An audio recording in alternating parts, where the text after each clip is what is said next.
Kemarin Kela diajak Eliana menghadiri pesta pernikahan pamannya. Tahu nggak, Mak, siapa yang menghadiri pesta itu? Presiden, bukan main loh, Ma. Nah, kalau sampai presiden hadir dalam suatu pesta dan dia makan-makan, pasti protokolnya ketat. Sebelum presiden itu hadir, biasanya sudah ada orang yang membuka jalan dan mempersiapkan banyak hal, supaya tidak ada kesempatan orang berbuat jahat kepada presiden. Tepat sekali, tapi bagaimana dengan persiapan jalan bagi seorang raja Israel yang sistem pemerintahannya teokrasi? Di mana letak perbedaan dan persamaannya? Mari kita dengarkan tentang seorang nabi yang diutus buat tugas ini. Siap? Shalom anak-anak, mari kita sama-sama tundukkan kepala dan kita berdoa. Bapa dalam sorga, kami berterima kasih untuk penyertaan Tuhan, perlindungan Tuhan dalam hidup kami.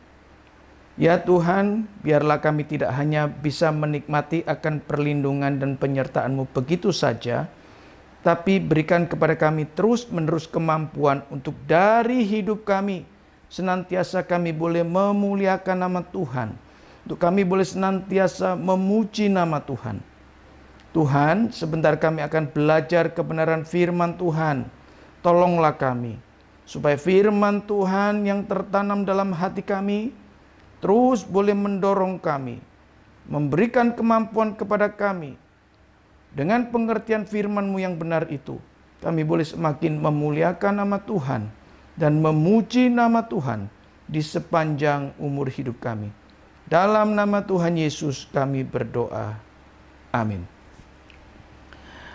Anak-anak yang dikasihi Tuhan, setelah Hana menyerahkan Samuel yang masih kecil, saat itu sekitar berusia 4 tahun, kepada Allah untuk menjadi pelayan Tuhan di bait suci Tuhan, di bawah asuhan Imam Eli. Sebelum pulang, Hana Elkana kembali bersujud berdoa di hadapan Tuhan.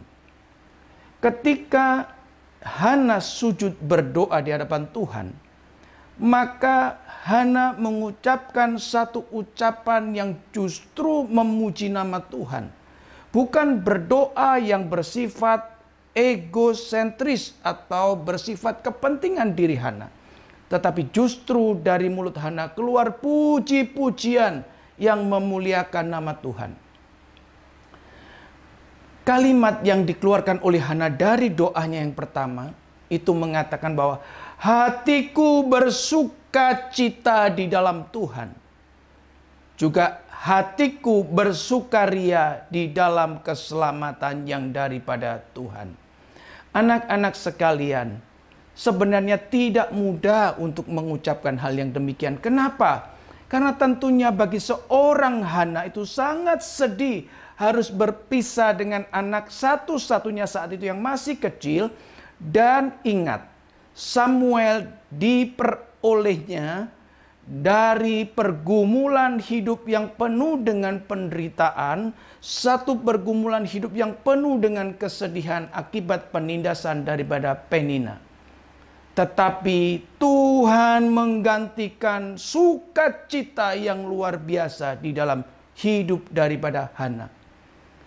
Nah, anak-anak, dari doa yang Hana ucapkan, bukan hanya Hana ini mengucapkan satu ungkapan sukacitanya kepada Tuhan, tetapi ada kalimat-kalimat penting yang justru dikeluarkan oleh Hana, yaitu kalimat-kalimat di mana Allah memuliakan diri Allah sendiri melalui karya-karyanya yang telah dikerjakan atas hidup Hana. Karena di sini kita bisa melihat bahwa Allah adalah satu-satunya pembela dan perlindungan bagi umat pilihannya. Hana mengalami hal itu. Hana dibela oleh Allah, menang atas musuhnya, termasuk atas musuh yang mengabaikan anugerah daripada Allah. Nah, kalimat penting apa yang diucapkan di dalam doa Hana? Sekalipun Hana pernah mengalami penderitaan yang sangat panjang, kesedihan yang sangat mendalam, tetapi dari doa Hana ini kita boleh tahu bahwa dia bisa mengenal Allah dengan tepat, dengan benar setelah mengalami penderitaan yang panjang tersebut. Hana mengucapkan bahwa Allah itu adalah Allah yang mematikan dan sekaligus Allah yang menghidupkan. Allah adalah Allah yang mampu membuat orang menjadi miskin sekaligus bisa membuat orang menjadi kaya.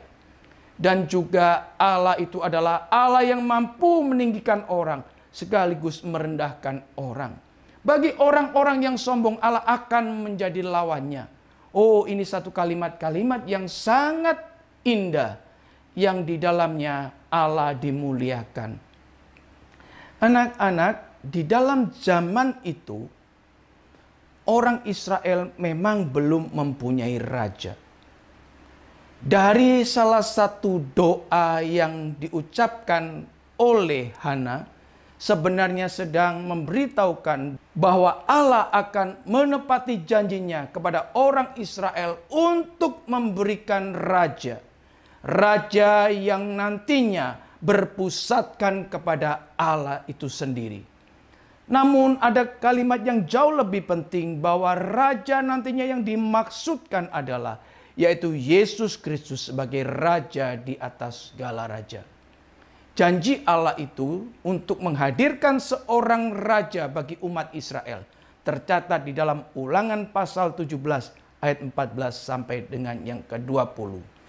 Nah, dalam cerita ini kita bisa melihat bagaimana besarnya kuasa Tuhan akan menolong umat Israel di dalam hidup sebagai bangsa. Anak-anak yang dikasihi Tuhan, dari cerita ini kita bisa melihat bahwa doa atau pujian Hana ini mempunyai kemiripan dengan doa atau pujian yang diucapkan oleh Maria seperti yang tercatat dalam Injil Lukas pasal 1 ayat 46 sampai dengan 55. Di manakah letak kesamaannya? Letak kesamaannya adalah pada bahwa baik Hana baik Maria mengucapkan doa dan puji-pujian, yaitu tentang hadirnya Yesus Kristus. Bagaimana dengan Samuel? Samuel mempunyai kemiripan dengan tugas Yohanes.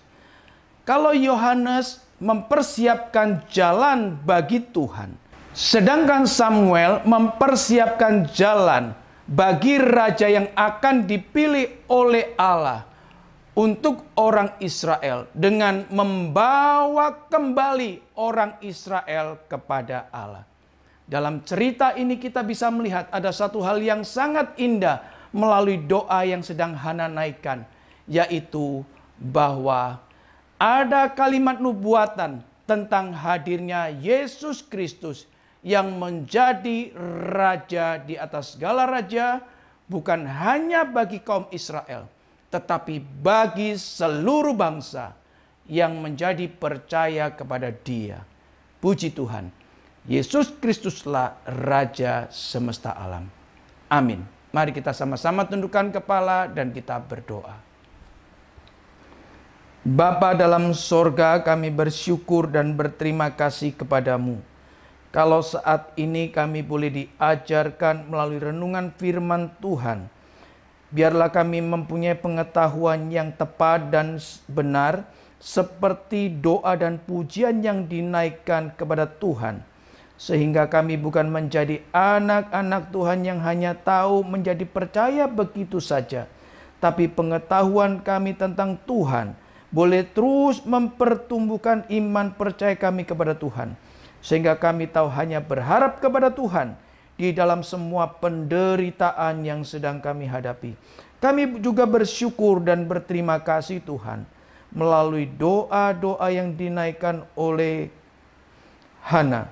Kami boleh tahu bahwa satu saat Kristus akan hadir, dan kami berterima kasih bahwa Tuhan sudah pernah hadir di sekitar 2000 tahun yang lalu. Dan hari ini Tuhan Yesus Kristus sudah menjadi Raja atas semesta alam. Terima kasih Tuhan. Kami peralaskan doa kami Di dalam nama Tuhan Yesus Kristus. Amin.